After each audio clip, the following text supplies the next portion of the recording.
কাঁচরাপাড়ার বেসরকারি স্কুলে ফের নগদ টাকা উদ্ধার। মোট টাকা প্রায় 1.85 কোটি।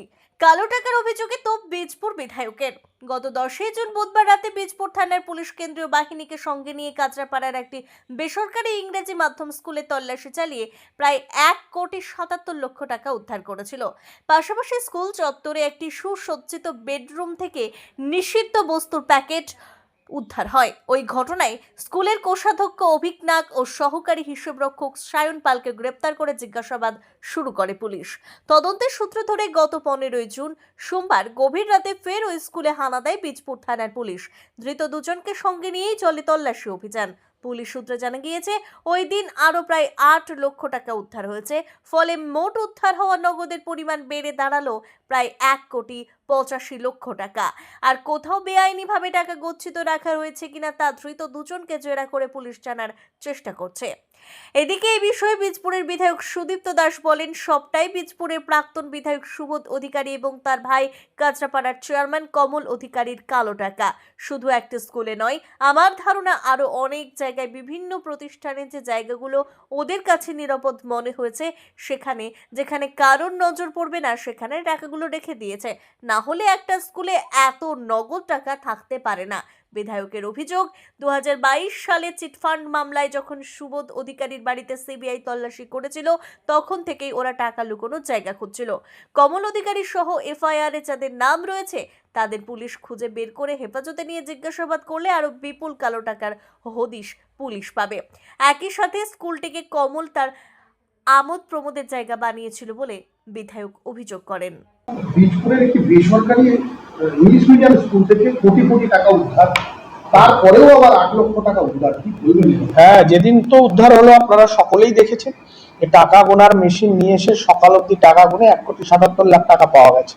তারপর ওখান থেকে একজনকে পুলিশ অ্যারেস্ট করে এবং সেই অ্যারেস্ট করার পরে তাকে পিসি নিয়ে আবার তাকে নিয়ে তদন্ত করে সেখান থেকে আমি শুনতে পাই সম্ভবত প্রায় 8 লক্ষ টাকা আবার পায়।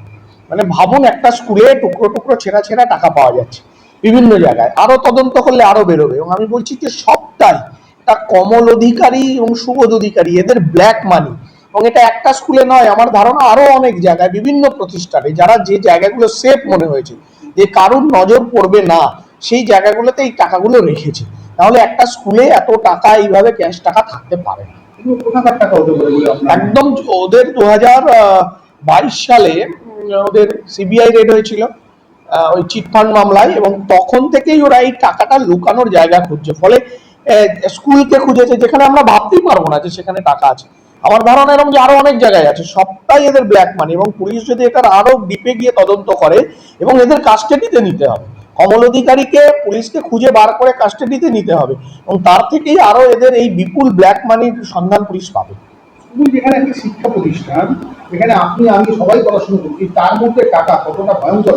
তৃণমূল তো এই অবস্থাটাই করেছে। এই কমল অধিকারী শুধু টাকাই নয়, আপনারা তো ছবি করেছেন, খবর করেছেন যে ওখানে আরো কিছু আপত্তিকর জিনিস পাওয়া গেছে।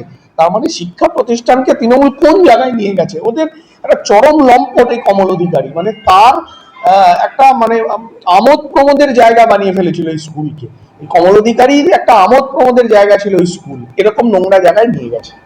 আজকে এই যে টাকা পাওয়া গেছে, এরপরে আপনি কি পুলিশকে আরো তদন্তের জন্য পুলিশকে আরো তৎপর হতে হবে? এবং আমি বারবার বলছি, যাদের নামে এফআইআর হয়েছে তাদের কাস্টাডিতে নিতে হবে, তাদের অ্যারেস্ট করতে হবে।